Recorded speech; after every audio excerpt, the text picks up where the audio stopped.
একাত্তর নিয়ে পরাজিত আওয়ামী বামেরা উঠে দাঁড়াইতে চাইবে, এই দাঁড়াইতে চাওয়ার সাথে শক্তভাবে বিএনপি পাশে দাঁড়াইতেছে, এটাই সমস্যা। আওয়ামী লীগ তার ফ্যাসিস্ট শাসনের বৈধতা উৎপাদনের জন্য একাত্তরকে ব্যবহার করেছিল। বিএনপি মনে করতেছে তারা একাত্তরকে ব্যবহার কইরা তার প্রধান প্রতিপক্ষ জামাতকে ঘায়েল করে দিবে। কামডা গলে বিএনপি ভালো করতেছে। বিএনপিরা হারাইতে বাংলাদেশের জনগণের বেশি বেগ পাইতে হবে না।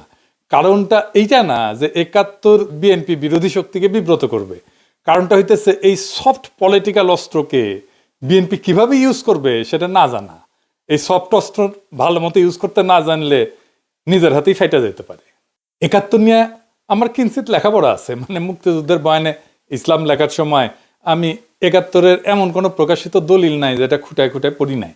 তো এটা পড়ে যা বুঝেছি যে একাত্তরের ইতিহাস এত মিছা কথা দিয়ে ভর্তি, এত কন্ট্রাডিকশনে ভর্তি, এত বাটপাড়িতে ভর্তি যে এইটারে হুতায় দেওয়া পানি ভাতের কাজ। বদরুদ্দিন ওমরই কইছেন যে একাত্তরের ইতিহাস 90% মিছা কথা। এই ইতিহাস আর চেতনার হে উড়ায় দেওয়া, জয় বাংলা কইরা দেওয়া বা হাতের কাজ। একাত্তরের নৌকায় বৈশা আওয়ামী লীগ যে কিনা একাত্তরের ফার্স্ট ডিভিশনের প্লেয়ার সেই ডুবিছে, আর একাত্তরের সেকেন্ড ডিভিশনের প্লেয়ার বিএনপি আরো ডুববি। এখন অনেকে কইতে পারে তাইলে আমরা একাত্তর নিয়ে করমুটা কি? এর কথা কমু না? অবশ্যই কমু, অনেক বেশি কমু। একাত্তরকে একটা বিগেস্ট হিস্টোরিক ইভেন্ট হিসাবে আমাদের লেন্সে পাঠ করা লাগবে, আমাদের নিজেদের চোখে দেখা লাগবে, ইন্ডিয়ার চোখে না, আওয়ামী লীগের চোখে না, বাটপাড়ি আর মিথ্যাচারের লেন্সে না। তাহলে সেটা কেমন হবে? কোন লেন্সে? আমাদের নিজেদের লেন্সে, আমাদের নিজেদের চোখে। আমাদের নিজেদের চোখে দেখাটাই সারা দুনিয়া নেবে, বাংলাদেশের বেশিরভাগ মানুষ নেবে। আপনারা দেখেছেন 1971 নিয়ে, 6 দফা নিয়ে, ভাষা আন্দোলন নিয়ে আমি মেলা বাংকার ব্লাস্টার এপিসোড করেছি, আমাদের গেলাইছে অনেক, কিন্তু পাল্টা আর্গুমেন্ট কিন্তু কেউ তুলতে পারে নাই। আজকেও আমি এমন একটা জায়গা নিয়ে আলাপ করব সংক্ষেপে, এই আলাপটা পরে আরো বিস্তারিত করা যেতে পারে, কিন্তু দেখবেন যে এইভাবে আগে ভাবা হয় নাই। শুরুতে একটা এক্সাম্পল দেখায়নি, কেন বিএনপি একাত্তর নিয়ে কোনো বয়ান তৈরি করতে পারবে না? হাতে নাতে দেখাই দেবো, দেখাবো, আসেন দেখাই। বিএনপি একটা ভিডিও বানাইছে তার নির্বাচনী ক্যাম্পেইনের জন্য, প্রচুর আবেগ নিয়ে বানানো। থিম হইতেছে মুক্তিযুদ্ধ আর 2024-এ দুই জেনারেশনের দুই আহত যোদ্ধা কিভাবে দেশের জন্য কাজ করবে বা করতেছে। এইটা সাহেব দেখান, ওই অংশটা দেখান। কিভাবে হলো?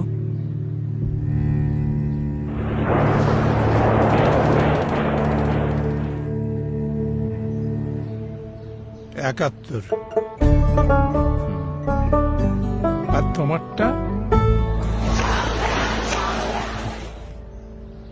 24।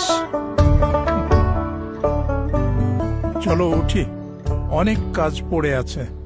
হ্যাঁ, আমারও অনেক কাজ আছে। মানে হইতেছে 1971-এর ক্ষত হাতে আর 2024-এর ক্ষত পায়, তাই তো? আপনারা হাত হারানো মুক্তিযোদ্ধা দেখেছেন জীবনে? কদাচিৎ দেখতে পারেন, আমি দেখি নাই। যা দেখেছি সবই পা হারানো যুদ্ধাহত মুক্তিযোদ্ধা। সেলিব্রেটেড কর্নেল তাহের, উনি ছিলেন পা হারানো। মুক্তিযোদ্ধা পুনর্বাসন কেন্দ্র শ্যামলীতে যেটা ছিল, এখনো আছে, সেইখানে থাকতেন যুদ্ধাহত মুক্তিযোদ্ধারা। সকালবেলা ওনাদের হুইল চেয়ার নিয়ে বাইর হইতেন, শহীদ মিনারে আসতেন, স্মৃতিসৌধে যাইতেন, সবাই পা হারানো। এইটা সাহেব যুদ্ধাহত মুক্তিযোদ্ধা লিখে সার্চ দেন না গুগলে, দেখেন সবাই হুইল চেয়ারে। এইটা যুদ্ধের স্বাভাবিক ক্যাজুয়ালিটি। যুদ্ধে পা হারায় বেশি যুদ্ধাহতরা। তার মানে এরা মুক্তিযুদ্ধ বলে বলে চিৎকার করবে, কিন্তু রিয়েল মুক্তিযুদ্ধ জিনিসটা নিয়ে গভীর বোঝাপড়া নাই, দরকারও নাই। কারণ ভোটের জেতার জন্য তো এটার কথা কইতেছে, জামাতকে হারানোর জন্য এই কথা কইতেছে। মাথার মধ্যে এটা নাই কি বলে জামাতের শক্ত রাজনৈতিক বিরোধিতা করা যায়। ভোটের জন্য কিন্তু আসলে রাজনৈতিক বিরোধিতারও দরকার নাই। আপনারা হাদির ক্যাম্পেইন দেখছেন না? হার্ডকোর পলিটিক্স নিয়ে ক্যাম্পেইন করছে। এরা টাকা দিয়ে নমিনেশন কেনে, টাকা ছড়া ইলেকশনে যেতে, তারপরে 5 বছর ধরে লুটপাট করে। তার জন্য দরকার কুইক ফিক্স, সহজে করা যায় এমন রাজনৈতিক খাবার, ইনস্ট্যান্ট নুডলের মতো। তাই বিএনপির বুদ্ধিজীবীরা হাজির করছে মুক্তিযুদ্ধ, এই দিয়া জামাতরে ঘায়েল করবে। আওয়ামী লীগ 71 দিয়া ফ্যাসিবাদের বৈধতা উৎপাদন করছে, বিএনপি 71 দিয়া জামাতকে মারতে চায়। দুই পক্ষই 71-কে একটা পলিটিক্যাল ইনস্ট্রুমেন্ট বানাইছে ভোটে জেতার জন্য, তার রাজনৈতিক লক্ষ্য হাসিল করার জন্য। আর বিএনপি বলে একটা দল ধর্ম নিয়ে রাজনীতি করে, আর তোরা যে মুক্তিযুদ্ধ নিয়ে রাজনীতি করতেছিস, তা আবার ভোটে জেতার জন্য। 2024-কে দাঁড় করাবে 1971-এর লিগ্যাসি বা উত্তরাধিকারের উপরে। 1971-এর লিগ্যাসির উপরে 2024 দাঁড়ায় নাই। 1971-এ যারা সিপাহী সালার তারা জিয়াউর রহমানকে রাজাকার বলতো। 1971-এর খেতাব কাইরে নিছে জিয়াউর রহমানের। আর সবাই ফ্যাসিবাদের সফট আর হার্ড পাওয়ার ছিল। 1971-এর নামে আমাদের উপরে ফ্যাসিবাদ চাপায় দেওয়া হয়েছে। 2024-এ দেখেছেন কেউ এসে বলছে আমি মুক্তিযোদ্ধা, আমি হাসিনার এই শাসনের বিরুদ্ধে লড়াই করেছি? বলছে? বলে নাই। এই বিপ্লবের স্ফুলিঙ্গই তৈরি হয়েছিল মুক্তিযোদ্ধার সন্তানেরা চাকরি পাবে না তো রাজাকারের বাচ্চারা চাকরি পাবে, এই কথায়। 2024-এর বর্ষা বিপ্লবকে এই যে আনিস আলমগীর নারকীয় সন্ত্রাস বলছে, সেও নিজেকে মুক্তিযোদ্ধার সন্তান দাবি করত। যাই হোক, 1971 কোন বয়ান আমরা তৈরি করব, আজ এইখানে আলাপের একটা অংশ থাকবে। কিভাবে আমরা আওয়ামী আর ইন্ডিয়ান বয়ান উতরায় যেতে পারবো, তার বাইরে 1971 নিয়ে আমাদের নিজেদের বয়ান তৈরি করতে পারবো। আসেন সেটা একটু বুঝে দেখি। 1971 একটা ঐতিহাসিক বাস্তবতা। 1971-কে অস্বীকার করা সম্ভব না, কেউ করেও না। বলার চেষ্টা করে, যদি কেউ বলে সূর্য নাই, তাহলে তো সূর্য আকাশ থেকে হাওয়া হয়ে যায় না, তাই না? এটা ঘটনা ঘটছে। 1971-এ কি হয়েছিল? 1971-এ পূর্ব পাকিস্তানের স্বায়ত্তশাসনের আন্দোলন স্বাধীনতার আন্দোলনের রূপ নেয়। কিন্তু এটাও সত্য, পাকিস্তান ভাঙার জন্য মুজিব নিজে ভারতের সাথে ষড়যন্ত্র করছে। আগরতলা ষড়যন্ত্র করেনি? আগরতলা ষড়যন্ত্র মামলা হয়েছে না? পাকিস্তান যেন ব্যর্থ রাষ্ট্র হয়, সেই জন্যে মুজিব চেষ্টা করছে ভারতের সাহায্য নিয়ে। ভারত সবসময় সাহায্য করে গেছে। পাকিস্তান হইল কমিউনিস্টরা কু করার চেষ্টা করলো, উত্থান ঘটলো আইয়ুব খানের। এই কুয়ের পেছনে ছিল সেই আদি অকৃত্রিম অখণ্ড ভারতের পূজারী বামেরা। ওই কুনা হইলে পাকিস্তানে আর্মি এইভাবে এতদিন সামরিক শাসন চালাইতে পারে না। তবে পাকিস্তানকে ধোয়া তুলসী পাতা তা তো ছিল না। পাকিস্তান কেন সৃষ্টি হইল? পাকিস্তান সৃষ্টি হইল ভারতের সংখ্যালঘুদের জন্যই তো। মুসলমান আর হিন্দু দলিত দুই সম্প্রদায় মিলে পাকিস্তান আন্দোলন করলো। পাকিস্তান মানে কিন্তু পাক বা পবিত্র স্থান না।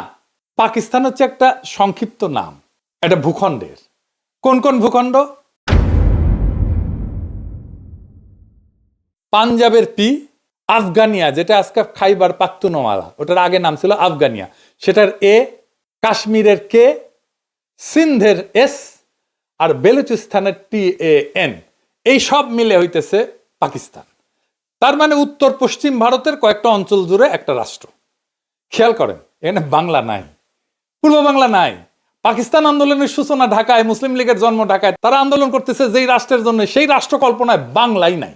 তাহলে ওই রাষ্ট্রে পূর্ব বাংলা টিকে না তো, মনোজগতেই তো নাই। ভাষার জন্য কিভাবে রাজনীতি পরিবর্তিত হয় বুঝছেন তো?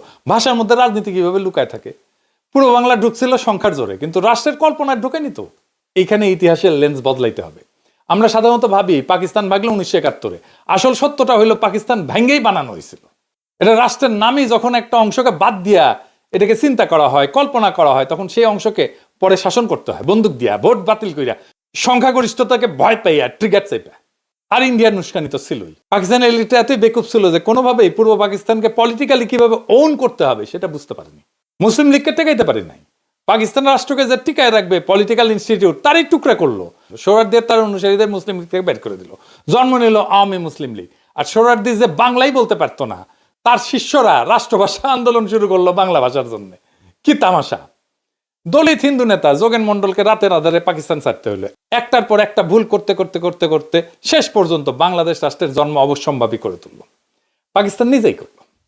পাকিস্তানকে তার হিস্টোরিক মিস্টেক গুলো অ্যাকনলেজ করতে হবে, তো এটা স্বীকার করতে হবে। শুধু ইন্ডিয়ার দোষ দিলে তো হবে না। ইন্ডিয়ার ষড়যন্ত্র কেন সফল হইতে পারলো সেটার হদিস নিতে হবে। মুশকিল হইতেছে নিজের পাদের গন্ধ নিজের টের পায় না, সেজন্যই এনগেজ হইতে হয় ভিন্ন মতের সাথে। পাকিস্তান ট্রুলি এনগেজ হয়েছে বাংলাদেশের সাথে, বাংলাদেশের ইন্টেলিজেন্সিয়ার সাথে, বাংলাদেশের সিভিল সোসাইটির সাথে, বাংলাদেশের একাডেমিয়ার সাথে, বাংলাদেশের মিডিয়ার সাথে। হয়নি, এখনো হয় না। ইন্টেলেকচুয়ালি এনগেজ হয়নি। হইলে ইন্ডিয়ার এই বারবারন্ত অনেক এফিসিয়েন্টলি ঠেকাইতে পারতাম আমরা বাংলাদেশে। এখন 71-এর সবচেয়ে বড় ট্র্যাজেডি কি, এটা আমাদের বুঝতে হবে। 71-এর সবচেয়ে বড় ট্র্যাজেডি গণহত্যা, জেনোসাইড। ক্লাস বুক রেফারেন্সের জেনোসাইড। এই জেনোসাইডের দুইটা বড় পার্ট, একটা বাঙালি জেনোসাইড আর একটা বিহারি জেনোসাইড। বিহারি জেনোসাইড একেবারে মুছে দেওয়া হয়েছে, বিহারিদেরকে বাঙালিরা মারছে। আমরা বাঙালি জেনোসাইড বলি, কিন্তু দেখেন 1971-এর সবচেয়ে বড় দখল গেছে হিন্দু সম্প্রদায়ের উপরে, বাঙালি হিন্দুর উপরে। এটা শুধু একটা জাতির উপরে আক্রমণ না, একটা জাতির নির্দিষ্ট ধর্ম সম্প্রদায়ের উপরে আক্রমণ। এই ক্ষতটা হিন্দু সম্প্রদায়ের মধ্যে গভীর। আমার ফুলকুমারিতে পড়ছেন যে আমার বগুড়ার বাড়ি দখল করে নিয়েছিল আমাদের এক প্রতিবেশী। এখনো তারা আমাদের প্রতিবেশী, এখনো।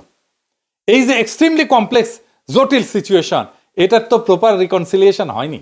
তো আমার সেই প্রতিবেশী, উনি তো কোনোদিন এসে আমাদের পরিবারের কাছে মাপ চান নাই যে কাজটা ভুলেছে, মাফ করে দেন।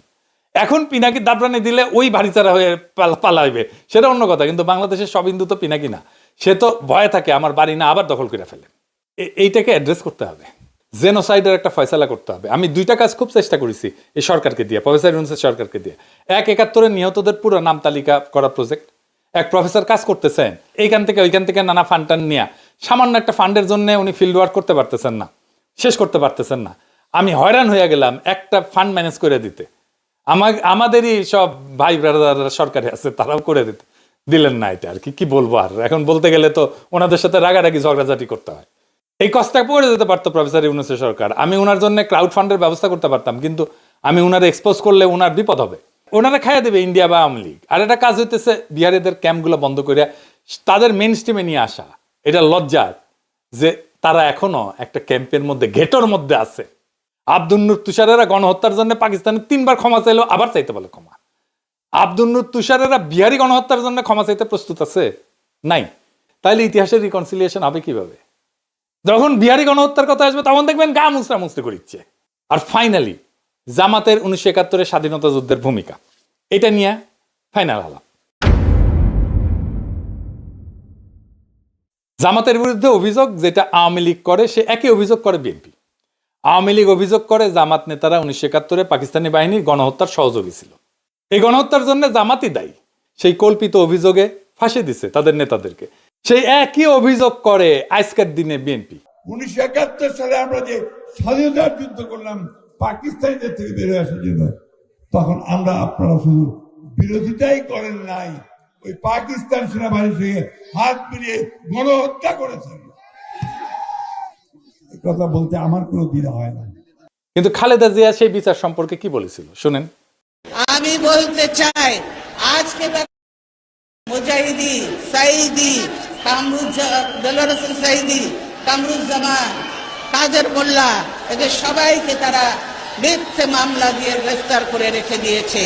তারা ভেবেছে তারা স্বাধীনতা বিরোধী বলে তাদেরকে গ্রেফতার করেছে।